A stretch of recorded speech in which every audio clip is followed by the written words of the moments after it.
সিনেমার গল্পকেও হার মানায় এই বাস্তবতা। মামলার আসামি সিলেটের ওসমানীনগরের লন্ডন প্রবাসী রফিক মিয়া। অথচ তার নাম ধারণ করে টানা ২০ দিন জেল খেটেছেন বিয়ানীবাজারের ৫৮ বছর বয়সী ট্রাক চালক মোহাম্মদ আমিন উদ্দিন।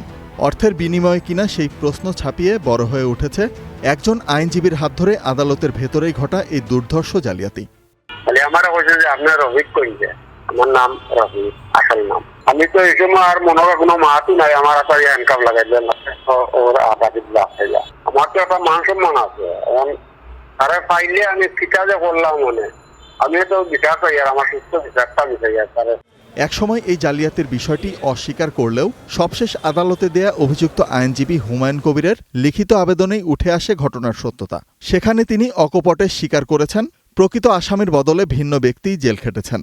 আজকে প্রায় ৩ বছর পরে আইসা উনি বলতেছেন যে ওনার খোঁজখবর নিয়ে দেখছেন এটা ঠিক না। অথচ যে লোক আসামি সে দিব্যি আগেও ইংল্যান্ডে ছিল, লন্ডনে ছিল, এখনও লন্ডনেই আছে। আর এই লন্ডন থেকে সব কলকবজা নাড়তেছে আর ওনারা নড়তেছে। শুধু আদালতেই নয়, সিলেট ইন্টারন্যাশনাল বিশ্ববিদ্যালয়ও হুমায়ুনের লালসা থেকে রেহাই পায়নি। শিক্ষক হয়েও আইন বিভাগের তহবিল থেকে হাতিয়েছেন লাখ লাখ টাকা। ইউজিসির তদন্তে মিলেছে প্রমাণ।